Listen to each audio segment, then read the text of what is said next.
నమస్తే. కాంగ్రెస్ గవర్నమెంట్ వచ్చి 6-7 నెలలు అవుతున్నది, కంప్లీట్ అవుతున్నది. కాంగ్రెస్ పార్టీ ఇచ్చిన హామీలు ఏంటి, వాళ్ళు ఇచ్చిన మేనిఫెస్టో ఏంటి, ఎన్ని హామీలు ఇచ్చారు, డిక్లరేషన్లో ఉన్న అంశాలు ఏంటి, ఇట్లా రకరకాల డిస్కషన్స్ జరుగుతున్నాయి.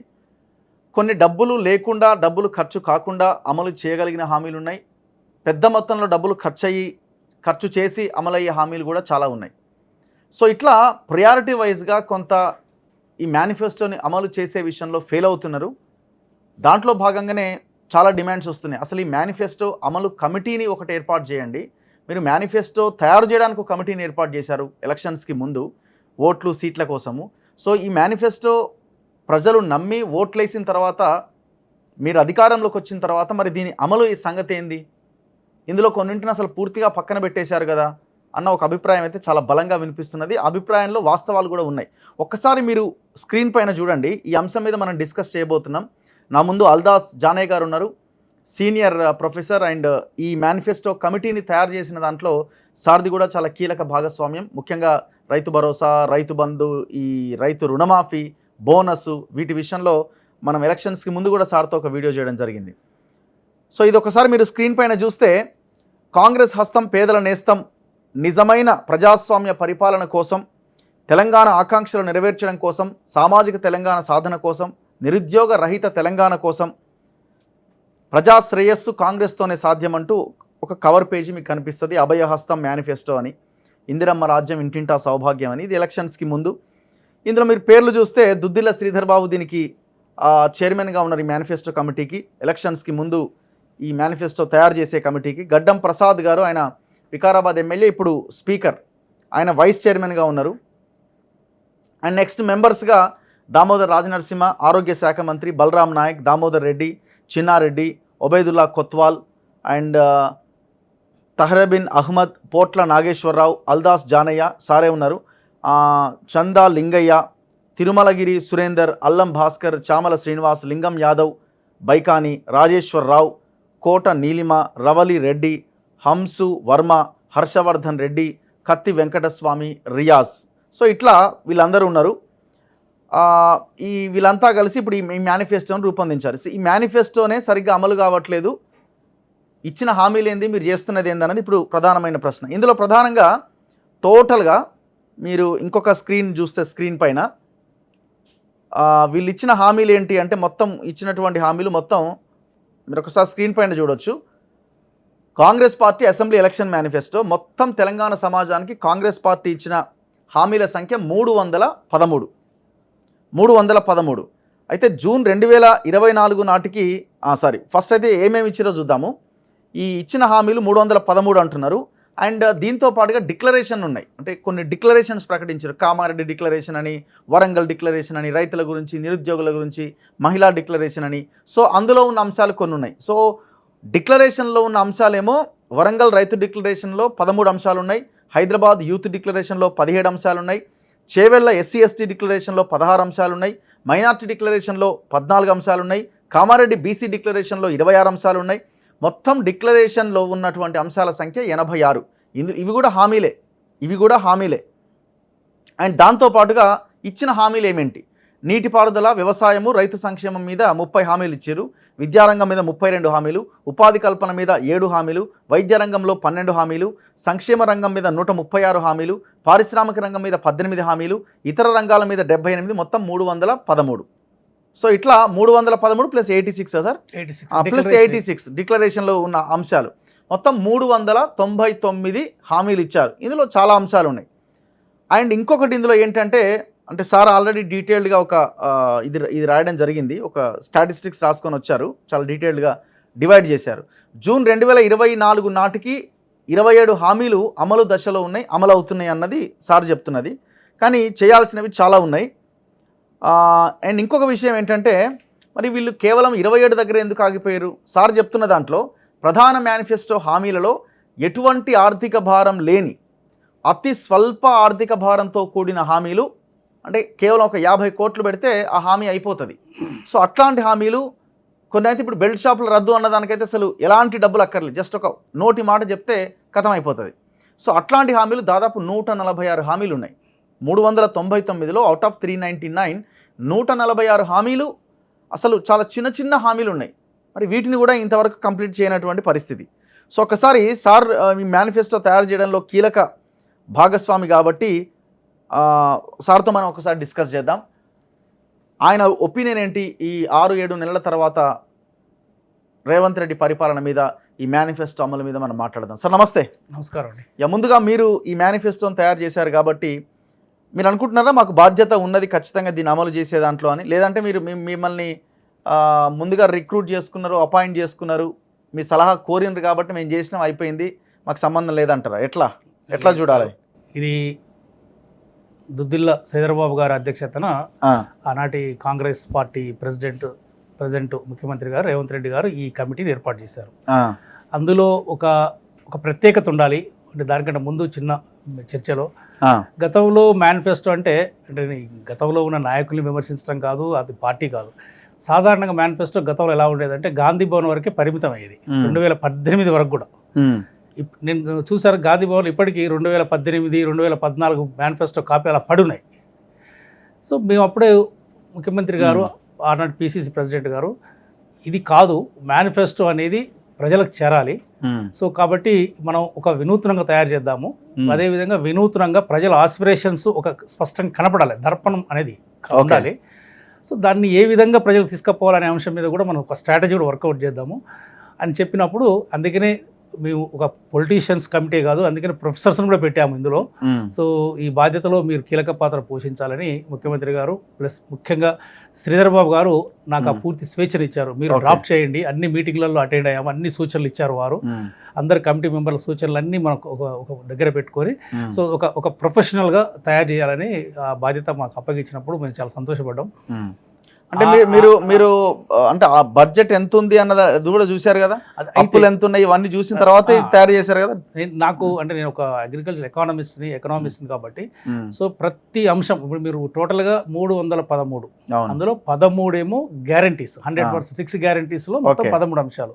అది 100% మనం అమలు చేయాల్సిందే. రెండవ కేటగిరీలో ప్రధాన మేనిఫెస్టో యొక్క అంశాలు అవి 300. ఓకే.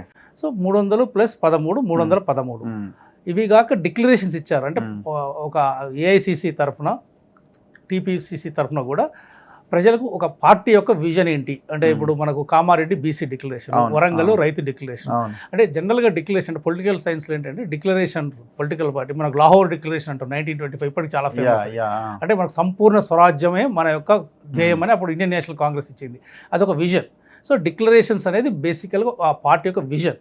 వీటికి కూడా రూపాయి అక్కర్లే, పెద్దగా డబ్బులతో కూడుకున్న వ్యవహారాలు విజన్లో కొన్ని డబ్బులతో కూడినవి అందులో ఉంటాయి. కానీ ఆ విజన్ ఏంటంటే మనం ఓవర్ ది పీరియడ్ అన్ని ఈ ఒక ఏడాదిలో, అన్ని 3 ఏళ్లలో, 4 ఏళ్లలో, 5 ఏళ్ళలో చేయాలని కాదు. మా పార్టీ విజన్ ఇది, బీసీ డిక్లరేషన్ ఇది. సో ఒక్కొక్క లేదు బీసీ డిక్లరేషన్ లో మీరు చాలా క్లియర్ గా పెట్టారు 6 నెలల లోపు స్థానిక సంస్థల రాబోయే ఎలక్షన్స్ లో 25,000 ప్రజాప్రతినిధులను బీసీలను చేస్తామని పెట్టారు. అంటే కొన్ని ఏమో అలా ఉంటాయి, కొన్ని ఏమో జనరల్గా ఉంటాయి. అదే ఆ డిక్లరేషన్ లో ఒక పార్టీ యొక్క విజన్ 6 నెలల్లో ఇది, ఈ విజన్ ఇది, ఆ పర్టికులర్ అంశం ఇది.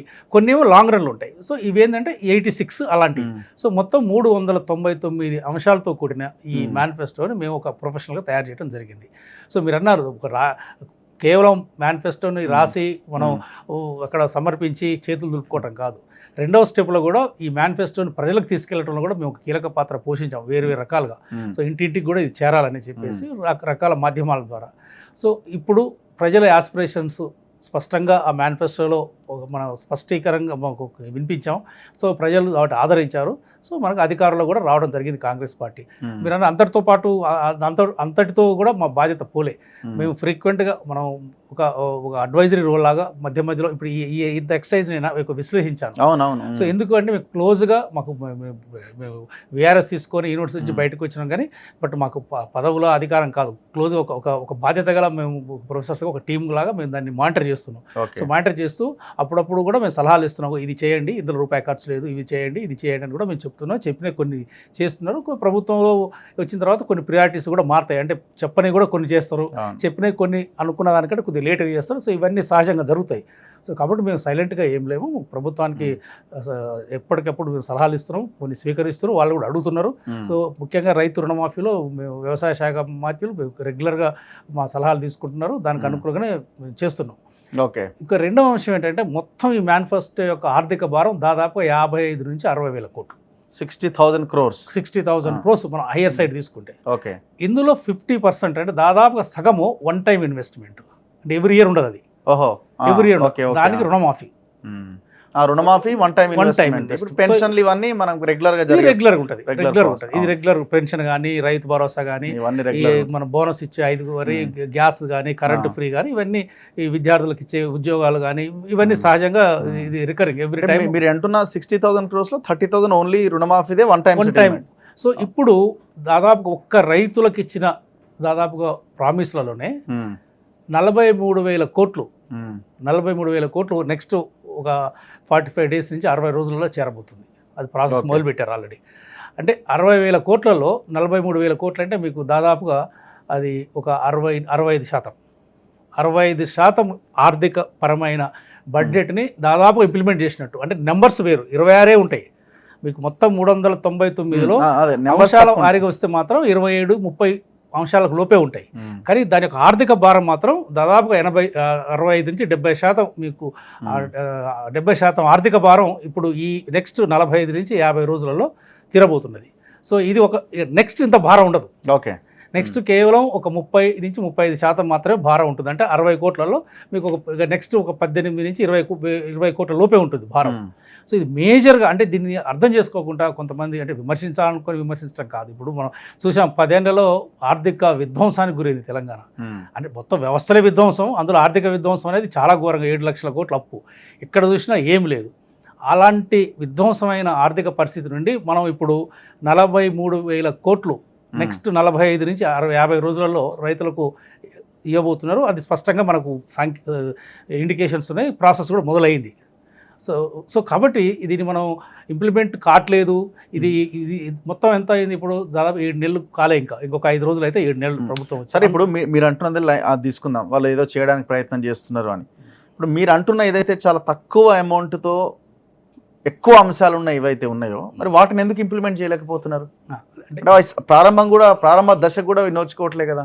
అంటే ఇప్పుడు ఫస్ట్ ఏంటంటే ప్రియారిటీ వైజ్ చెప్పారు. ప్రభుత్వంలో ఎట్లుంటుంది అంటే ఇప్పుడు మనం బయట అనుకున్నట్లుగా ప్రభుత్వంలో ఒక ప్రియారిటీ మారిపోతుంది. ఒక్కోసారి అసలు మేనిఫెస్టో లేని టాప్ ప్రియారిటీకి వస్తాయి. ఉదాహరణకు మనం చూసాం హైదరాబాద్లో ఈ ఇంతకుముందు డిసాస్టర్ మేనేజ్మెంట్ మొత్తం టోటల్గా దాన్ని ఇంటిగ్రేట్ చేసి సో ఒక కొత్త వ్యవస్థను ఏర్పాటు చేశారు. ఇప్పుడు అలాంటివి మనకు మేనిఫెస్టోలో ఉండవు. అది టాప్ ప్రియారిటీ వాస్తవానికి. ఎందుకంటే వరదలు వచ్చినప్పుడు హైదరాబాద్లో మనం బయటకు వెళ్ళలేని పరిస్థితి, అలాంటివి మనం మేనిఫెస్టోలో పెట్టలేము.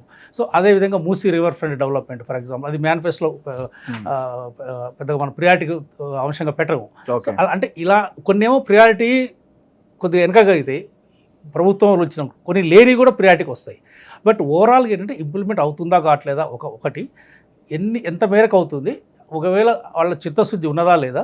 ఒకవేళ మీరు అన్నట్టు ఇప్పుడు ఈ ఆర్థిక పరంగా భారం అతి తక్కువ ఉన్నాయి, దాదాపు 140 ఉన్నాయి, 140 ఉన్నాయి. సో వాటిని అంటే ఆర్థిక పరంగా చాలా తక్కువ, కానీ ప్రియారిటీ పరంగా కొంచెం ఆలస్యం చేసినా పర్వాలేదు అనే ఒక ప్రాధాన్యతలు కొంచెం తక్కువ ప్రాధాన్యతలు ఉన్నాయి కాబట్టి బహుశా డిలే అవుతుంది. కానీ 100% చేస్తారు.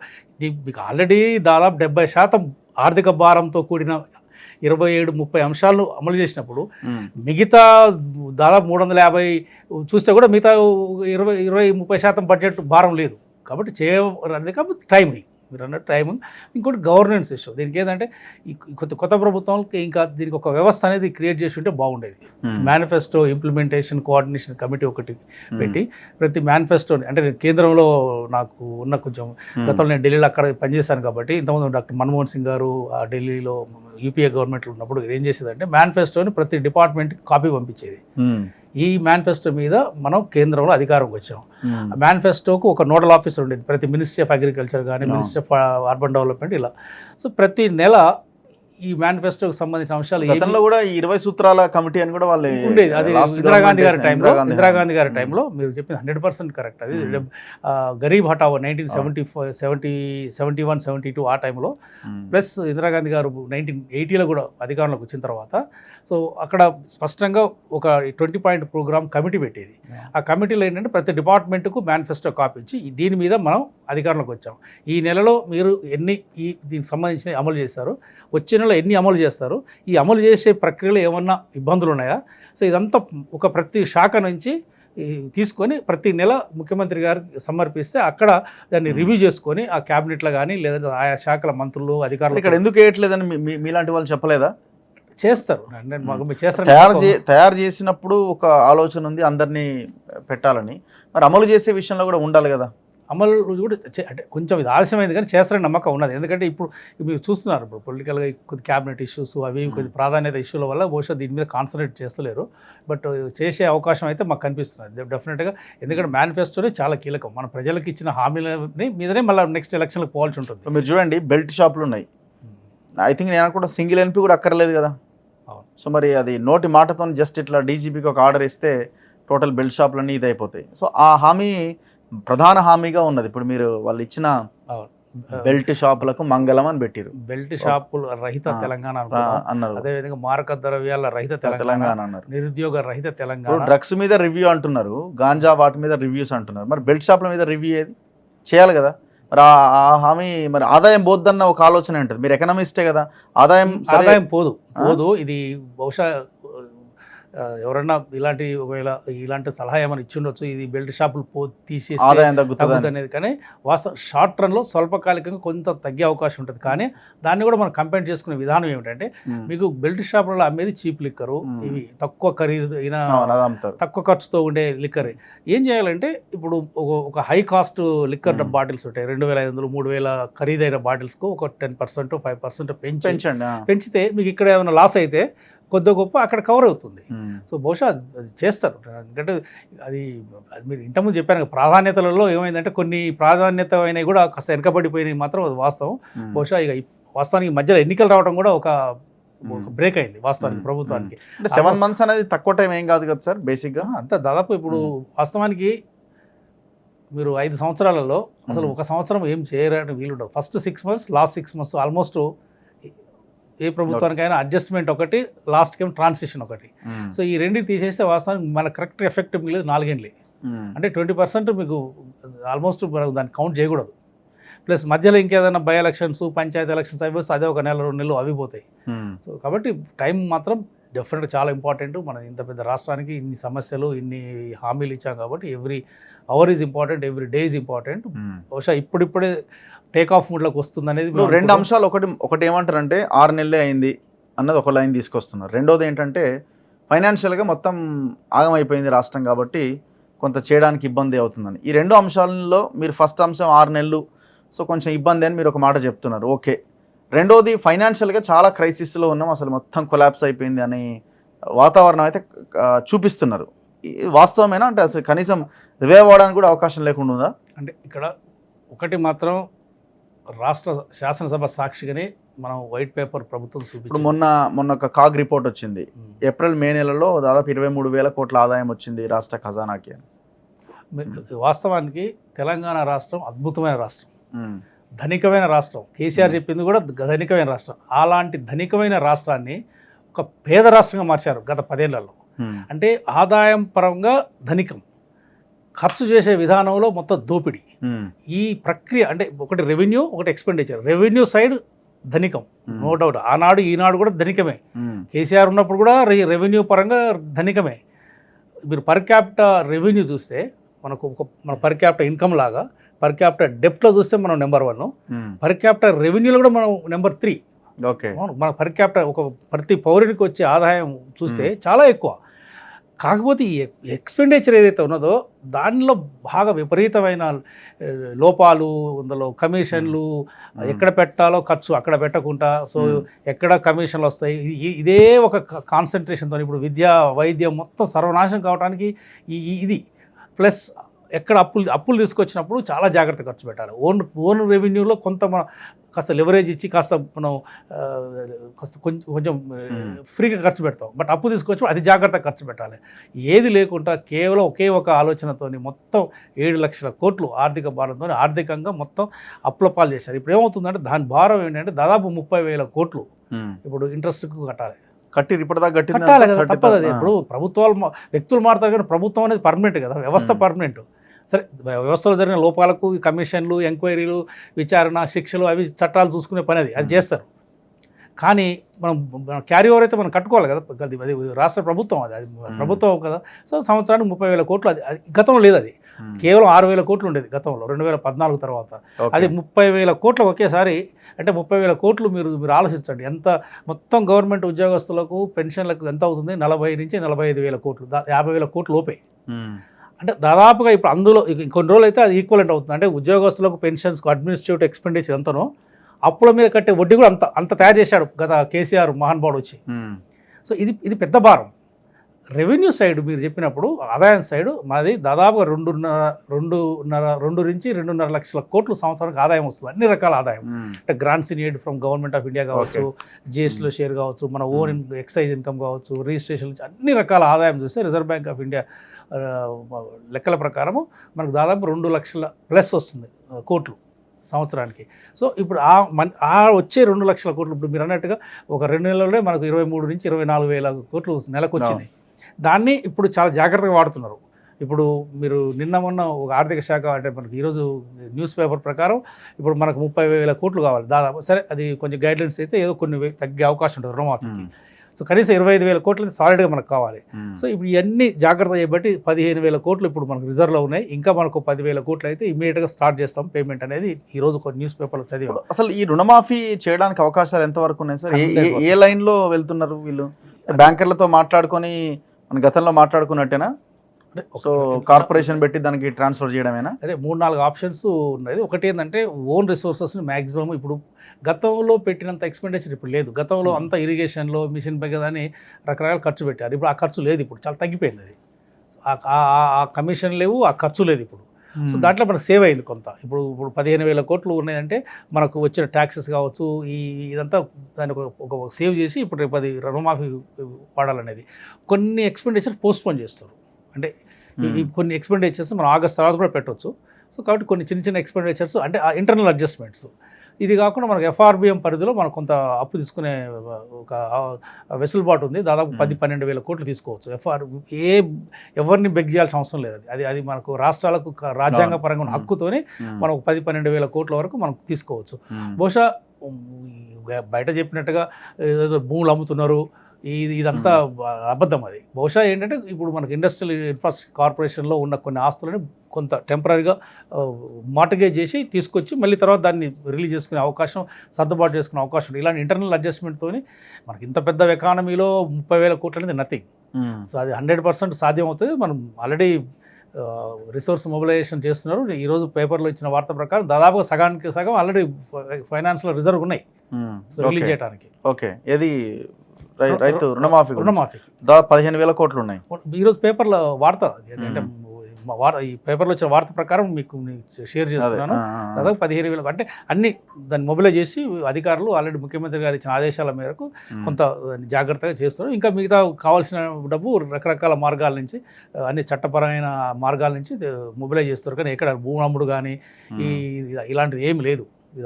ప్రచారం గోల్డ్ లోన్స్ కి ఉండదు అనేది గైడ్ లైన్స్ ఏదో ఉన్నట్టుంది. అంటే ఇంకా రిలీజ్ కాలేదు, బట్ మేబీ అన్న ఒక ఇది వినబడుతున్నది. సో పాస్బుక్లు పెట్టి గోల్డ్ పెట్టిన వాళ్ళు కూడా రైతులే కదా సార్? అంటే 2 రకాల గోల్డ్ లోన్స్ ఉన్నాయి. అంటే రైతులు కూడా 2 రకాలుగా, రైతులు కూడా పాస్బుక్లు పెట్టి హైదరాబాద్లో తీసుకుంటారు. అవును. అస్సలు సిసలైన రైతులు మిర్యాలగూడెమో, నకరకల్లో, చండూరో ఎక్కడో కూడా వాళ్ళకు లోన్ పెట్టి ఆ సర్వీస్ చేయాలి కూడా తీసుకుంటారు. అక్కడ లోకల్లో గోల్డ్ లోన్ పెట్టి వాళ్ళ అంటే క్రాప్ లోను గోల్డ్ లోన్ 2 తీసుకుంటే మాత్రం అది ఎలిజిబిలిటీ ఇవ్వకూడదు. ఏదో ఒకటే. ఇప్పుడు ఎట్లుంటుంది అంటే ఇప్పుడు నాకు ఫర్ ఎగ్జాంపుల్ ఒక 5 ఎకరాల భూమి ఉన్నది. నేను క్రాప్ లోన్ తీసుకుంటే నాకు 1 లక్ష రూపాయలు ఇస్తాడు. మళ్ళీ నేను పాస్బుక్ తీసుకొని ఇంకా వేరే బ్యాంకులో పెట్టి గోల్డ్ పెట్టేసి మళ్ళీ 1 లక్ష తీసుకుంటారు. సో అలాంటి సమయంలో ఏది ఎక్కువ ఉంటుంది అంటే ఈ లక్ష ఆ లక్ష కాకుండా ఇక్కడ 1,20,000 ఉందనుకోండి, ఈ 1,20,000 లేదంటే 1,00,000 అలాగా చేయాలి. దాన్ని కంప్లీట్గా గోల్డ్ లోన్ మనం ఒమిట్ చేయడానికి వీలేదు. కానీ దీన్ని కరెక్ట్గా అవగాహన ఉండాలి. ఇప్పుడు అదే మేడ్చల్, హైదరాబాదు, రంగారెడ్డి జిల్లాలో మనం దిల్సుఖ్నగర్ బ్రాంచ్లో, అమీర్పేట బ్రాంచ్లో కూడా 20 ఎకరాలు 30 ఎకరాలు ఆయన పెట్టుకొని 5 లక్షలు అప్పు తీసుకుంటాడు. అందులో నాకు కూడా 2 లక్షలు మాఫీ చేయమంటే అది కరెక్ట్ కాదు, అన్యాయం ఇది. సో అలాంటివి చేయడానికి వీల్లేదు. గోల్డ్ లోన్స్ కూడా సపరేట్ అవుట్ చేయాలి. ఓన్లీ మేడ్చల్ అండ్ హైదరాబాద్ దాదాపు 5,000 కోట్లు అని అంటున్నారు. అవును, 5,000 కోట్లు ఉన్నట్టుగా బ్యాంకర్స్ ఇచ్చిన సమాచారం ప్రకారం దాదాపుగా 5,000 కోట్లు రుణమాఫీ చేయాల్సి ఉంటుంది. హైదరాబాద్ ఏముంది భూమి ఎక్కడో దగ్గర ఉంటే ఉండొచ్చు. మెడ్చల రంగారెడ్డి అసలు ఎక్కడ ఉన్నది అసలు మనకు మేడ్చల్ అంటే అవుట్స్కట్స్ అటు సైడ్ ఏమన్నా ఉంటే ఉండొచ్చు. అది ఉంటుంది అంటే కొంతమంది ఉండొచ్చు. ఇప్పుడు 5,000 కోట్ల వర్త ఉండదు. అంటే కొంతమంది ఇప్పుడు రంగారెడ్డి జిల్లాలో ఇబ్రాహీంపట్నం, యాచారం, మహేశ్వరం అక్కడక్కడ కొద్ది రైతులు ఉన్నారు. దాన్ని కొంచెం జాగ్రత్తగా పరిశీలించి నిజమైన రైతులను మనం అక్కడ సపరేట్ చేసి 500 కోట్లు 1000 కోట్ల కంటే మించదు నా జస్ట్ అంచనా ప్రకారం. ఎందుకంటే అక్కడ ల్యాండే తక్కువ, ఉన్న ల్యాండ్ కూడా అన్ని లేఅవుట్స్కు అవన్నీ హౌసింగ్కి వెళ్ళిపోయినాయి. సో ఎక్కడో అక్కడ కొద్దిగా ఉంటే వాళ్ళని గుర్తించి తప్పకుండా ఇవ్వాల్సి ఉంది. కానీ ఈ 5,000 కోట్లు బ్లాంకెట్గా మాత్రం చేయకూడదు. సో ఇప్పుడు మీ అంచనా ప్రకారంగా ఈ హామీల అమలు ఎందుకు ఆలస్యం అవుతుందన్నది మీ అంచనా? అంటే 6 నెలలు అన్నదేనా పాయింట్? ఫైనాన్షియల్గా కూడా క్రైసిస్లో ఉన్నామా? స్ట్రైట్గా ఆన్సర్ ఏం చెప్తారు మీరు? ఒకటి, ఈ మధ్యలో ఎలక్షన్లు రావటం కొంత ఈ గవర్నెన్స్ ఇష్యూ అయితే ఒకటి ఉన్నది. ఇంకోటి ఏంటంటే కొంచెం ఇప్పటికీ పాత బ్యాచ్ ఉన్నారు ప్రభుత్వంలో. ఓకే, పాత బ్యాచ్ ఉన్నది. యాక్చువల్గా ఏంటంటే చాలామంది అభిప్రాయం ఏంటంటే కొత్త ప్రభుత్వం వచ్చినప్పుడు ముఖ్యంగా కేసీఆర్ ప్రభుత్వం లాంటిది పోయిన తర్వాత అసలు వాళ్ళ వాసన గాలి ఎక్కడ సెక్రటరీ ఉండకూడదు అని చాలామంది అభిప్రాయం. అది ఇది కూడా ఒక ఆస్పిరేషన్, ప్రజలు కోరుకునే మార్పులలో ఇది ఒక మార్పు, కోరుకుంటున్న మార్పు కూడా ఇదే. అక్కడ అసలు ఎక్కడ ఆ బ్యాచ్ చూడకూడదు అంటే ఆ రోజు కేసీఆర్ చుట్టూ తిరిగిన అధికారులు మళ్ళీ ఇక్కడ ముఖ్యమంత్రి రేవంత్ రెడ్డి గారు చుట్టూ తిరుగుతున్నారు అనే ఫీలింగు ప్రజల్లో ఉన్నది. సో అంటే అందరు అధికారులు అలాంటిది మనం అంటానికి వీలేదు, కానీ కొందరైతే అది ఉన్నారు. మనం చూసాం ఎలక్షన్ టైంలో కొంత కావాలని పవర్ కట్టు చేయించారు, అది అధికారులు పట్టుకున్నారు కూడా. అంటే కేవలం ఒక ప్రభుత్వానికి చెడ్డ పేరు రావాలని. సో అలాంటి అనుమానాలకు తావు లేకుండా ప్రజలలో కాన్ఫిడెన్స్ బిల్డప్లో చేయడానికి కూడా కొంతమంది అలాంటి డీప్ కనెక్టెడ్ కేసీఆర్ ప్రభుత్వంతో డీప్లీ లింక్డ్ ఉన్న అధికారులను కూడా కొంత మార్చితే ప్రజల్లో కూడా ఒక హోప్. సో మీరు అంటున్న దాని ప్రకారం ఇప్పుడు మీరు ఈ మేనిఫెస్టో కమిటీలో ఉన్నారు కాబట్టి మీరు అందరూ రాసిన ఈ 313, ఈ హామీలన్నీ అమలు చేయడానికి అద్భుతమైన అవకాశం ఉంది. అద్భుతమైన అవకాశం ఉన్నది. పెన్షన్లు పెంచడం కావచ్చు, రైతు బంధు, రైతు భరోసా ఇవ్వడం కావచ్చు, 500 రూపాయల బోనస్ కావచ్చు, ఇవన్నీ. అతి పెద్ద సవాలు రుణమాఫీ. 50% దాదాపుగా మొత్తం మేనిఫెస్టోలో సగానికి సగం ఆర్థిక భారం పడేది రుణమాఫీ. అసలు అదే అయిపోయిన తర్వాత మిగతాటి పెద్ద సమస్య కాదు. ఒకవేళ వీళ్ళు చేయకపోతే వీళ్ళు మోసం చేసినట్టు అంతేనా? డైరెక్ట్ చేయరనే ప్రసక్తే లేదు. నేనేమంటా అంటే ఒకవేళ చేయకపోతే అంటే జనరల్గా ఏంటంటే మేనిఫెస్టోలో ఉండే ప్రధాన అంశాల్లో దాదాపుగా చేస్తారు. ఏదైనా 5-10% అటు ఇటు ఉంటే కొన్ని మేనిఫెస్టో చెప్పని కూడా చేస్తారు. ఇప్పుడు మీకు చెప్పాను, ఇప్పుడు హైదరాబాదు సేఫ్టీ గురించి నిన్న తీసుకున్న నిర్ణయం ఫర్ ఎగ్జాంపుల్. అదేవిధంగా 5-10% ల్యాబ్స్ ఉంటే అది ఓకే, ఈ మేనిఫెస్టోలో మాత్రం ప్రతి ఈ 313 అంటే ఈ డిక్లరేషన్స్ కాక 313 అంశాల వెనక ప్రతి అంశానికి కూడా మేము ఆర్థిక పరంగా అమలు. మీరు చివరికి రైతు కూలీలకు కూడా 12,000 రూపాయలు అని అన్నారు. అవును, రైతు కూలీలకు 12,000 అన్నారు, కౌలు రైతులకి సేమ్ రైతు భరోసా 15,000 అన్నారు, ఆటో డ్రైవర్లు కార్మికులకి 12,000 రూపాయలు అన్నారు సంవత్సరానికి. ఇట్లా చాలా అంశాలు మీరు ప్రస్తావించారు. సో ఇవన్నీ కూడా చేసే ఉన్న బడ్జెట్ ప్రకారం అయ్యే అంశాలే. అసలు మేజర్ బడ్జెట్ అయిపోయింది. ఇప్పుడు మీకు చెప్పాను 70% మొత్తం మేనిఫెస్టో బడ్జెట్ యొక్క భారము గత ఇప్పుడు వచ్చే 45-50 రోజులు అయిపోతుంది. కేవలం మిగిలింది 30%. సో 30% బడ్జెట్ పెద్ద సమస్య కాదు. 30% అంటే దాదాపు 18,000-20,000 కోట్లు మాత్రమే అదనంగా ఖర్చు అవుతాయి. అన్ని మీరు చెప్పినవి చేసిన. ఓకే, ఇంకోటి ఏం చెప్పారు, గవర్నెన్స్ ఇష్యూ కొంచెం ఏంటంటే కొంచెం సంస్థాగతంగా ఒక వ్యవస్థ అనేది కొంచెం దాన్ని. ఇప్పుడు మహిళలకి ప్రతి నెల 2,500 అన్నారు. సో ఇది అయ్యే అవకాశం ఉంది. అది ఇప్పుడు 100% అవుతుంది. ఏంటంటే ఇప్పుడు కొత్త రేషన్ కార్డులు, రేషన్ కార్డ్స్ ఇవన్నీ వచ్చిన తర్వాత ఏదంటే ఇప్పుడు కొన్ని ఎట్లుంటుందంటే చేయాలని ఉన్నా దాంట్లో ఐడెంటిఫికేషన్లో కొంత టైం పడుతుంది. ఓకే, సో 100% ఇప్పుడు మొన్న చూసాం మనం పవర్ 200 యూనిట్ల వరకు ఫ్రీ. సో ఐడెంటిఫికేషన్ ఒక క్రైటీరియా పెట్టుకున్నారు. సో ఇప్పుడు మనకు ఈ రుణమాఫీలో కూడా కొంత కేంద్ర ప్రభుత్వం ఇచ్చిన క్రైటీరియా పెట్టుకున్నారు. సో ఏంటంటే కొంత ఈ అర్హతలు ఈ బెనిఫిషరీస్ ఐడెంటిఫికేషన్లో కొంత ఆలస్యం తప్ప చేయరనే ప్రసక్తే లేదు. అన్ని అమలుకు సాధ్యమే. ఈ ప్రజెంట్ ఆర్థిక మనకున్న రెవెన్యూ ఆదాయం కూడా మనం ఇవన్నీ అమలు చేయడానికి మనకు అనుమతి ఉన్నది, మనం చేయొచ్చు. అందులో ఏమీ పెద్ద కొత్తగా అప్పు తీసుకోవాల్సిన అవసరం కూడా లేదు. ఒకసారి రుణమాఫీకి ఎట్ టైం కావాలి కాబట్టి 30,000 కోట్లు.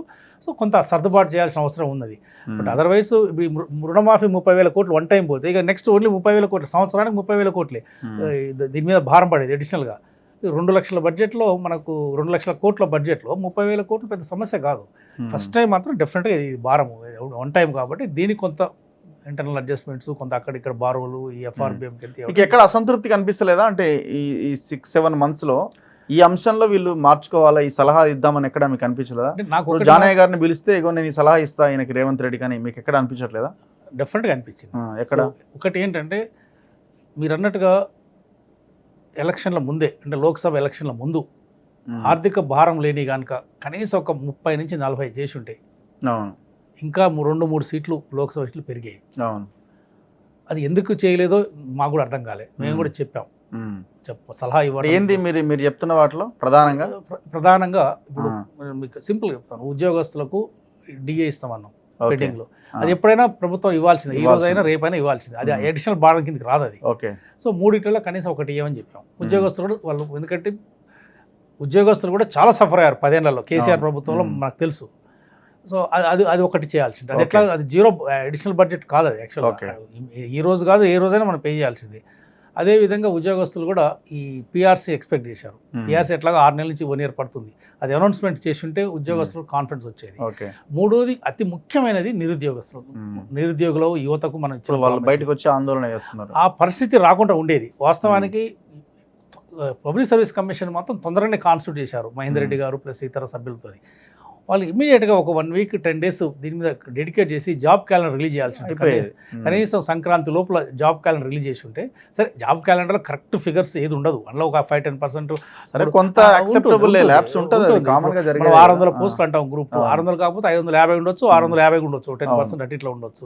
సో ఆ జాబ్ క్యాలెండర్ ఒకటి ఇమీడియట్ రిలీజ్ చేయాలి. ఇప్పుడు ఈ వాయిదాలు ఏంటి అన్న చర్చ కూడా వచ్చి ఉండేది కాదు. అసలు ఈ క్యాలెండర్ ఉండుంటే ఏ టైంకి ఏ డేట్ అయిపోయేది, అందరూ కూడా ప్రిపేర్ అయ్యేవాళ్ళు. సో ఇంకొకటి రాగానే ఆ పని చేస్తే అయిపోయేది. ఇంకొకటి ఏంటంటే ఇంకొక అంశం ఏంటంటే ఇప్పుడు ఈ 30 లక్షల మంది యువత పర్టికులర్గా చాలా 10 సంవత్సరాలలో అసలు యూత్ క్రైసిస్ అనేది చెప్పాలంటే ఆర్థిక క్రైసిస్ కంటే ఎక్కువ. మేము ఉస్మానియా యూనివర్సిటీకి పోయి మేము ఎలక్షన్ ముందు అసెంబ్లీ టైంలో వాళ్ళతో మాట్లాడుతున్నప్పుడు అసలు మాకే ఏడుపు వచ్చేది చూస్తుంటే. అసలు ఎందుకంటే మేము చాలా అదృష్టవంతులం వాళ్ళతో పోల్చుకుంటే. సో అలాంటి పరిస్థితి నుంచి కొంత రిలీఫ్ ఇమీడియట్గా ఇచ్చి ఉంటే, రిలీఫ్ ఉంటుంది కానీ మనం ఎప్పుడైనా బాగా ఆకలి అయినాక అన్నం పెట్టే బదులు టైంకి అన్నం పెడితే తృప్తి ఎక్కువ ఉంటుంది. సో కాబట్టి ఇది కొంచెం జనవరిలో అట్లీస్ట్ ఫిబ్రవరిలో కనుక ఈ జాబ్ క్యాలెండర్స్ ఇచ్చి కొంచెం స్ట్రీమ్లైన్ చేసి ఉంటే అది చాలా బాగుండేది. ప్లస్ ఈ కొంచెం ఈ అన్ఎంప్లాయీస్ అసోసియేషన్ లీడర్స్ని, స్టూడెంట్స్ లీడర్స్ని పిలిచి వాళ్ళ సలహాలు కూడా తీసుకొని, సో డెఫినెట్గా వాళ్ళ సలహాలు తీసుకొని కొంచెం జాబ్ క్యాలెండర్ కనుక రిలీజ్ చేసి ఉంటే బాగుండేది. బహుశా ఈ గవర్నెన్స్ ఇష్యూ అనుకుంటున్నాను యాక్చువల్గా. వ్యక్తిగతంగా సీఎం గారికి, రేవంత్ రెడ్డి గారికి ఏదో చేయాలని తపన ఉంది, అందులో మనం శంకించాల్సిన అవసరం లేదు. కానీ గవర్నెన్స్ ఇష్యూ మాత్రం మనకు కనిపిస్తున్నట్టుంది. బహుశా అది స్ట్రీమ్లైన్ అయితే మాత్రం ఇవన్నీ మనం అనుకునే చేస్తారు. ఇది ఇక్కడ నాకు కనిపించే లోపం ఇది ఒకటి. గవర్నెన్స్ ఇష్యూ కొంచెం స్ట్రీమ్లైన్ కాలేదు కాబట్టి ఈ ఆలస్యానికి ఒక ప్రధాన కారణమని నాకైతే కనిపిస్తున్నది. ఆర్థికపరమైన అంశం అయితే పెద్ద కానే కాదు, కొంత ఆర్థికపరమైంది. అది కేవలం పెద్దదానికి, ఎందుకంటే మనకు రెవెన్యూ ఉంది, రెగ్యులర్ రెవెన్యూ ఉన్నది. సో అలాంటి దుబారా ఖర్చు లేవు, గతంలో చేసిన దుబారా ఖర్చు లేవు, కమిషన్ లేవు, చక్కగా కమిట్మెంట్ ఉన్నది. కాబట్టి మన మంత్లీ వచ్చే ఇన్కమ్ ఉన్నది, దాన్ని చాలా జాగ్రత్తగా ఖర్చు పెడుతున్నారు, జాగ్రత్తగా అలకేట్ చేస్తున్నారు. ఇవన్నీ బాగానే ఉన్నాయి. కాకపోతే గవర్నెన్స్ ఇష్యూ కొద్దిగా నాకు అనిపించింది, అంటే గవర్నెన్స్ ఇష్యూ. చూద్దాం సార్ ఎట్లా వీళ్ళు అమలు చేస్తారో, ఏ రకంగా దీన్ని టేకప్ చేస్తారో అనేది రాబోయే రోజుల్లో చూద్దాం. సో మీరు అంటున్న ఈ మేనిఫెస్టో అమలు కమిటీని కూడా వేస్తే ఇంకా క్లారిటీ ఉండే అవకాశం ఉన్నది. Thank you very much. So ఇది ప్రొఫెసర్ అల్దాస్ జానయ్య గారితో స్పెషల్ ఇంటర్వ్యూ, కాంగ్రెస్ ఇచ్చిన హామీలు, వాళ్ళ మేనిఫెస్టో మీద. చూస్తూనే ఉండండి మన తొలి వెలుగు.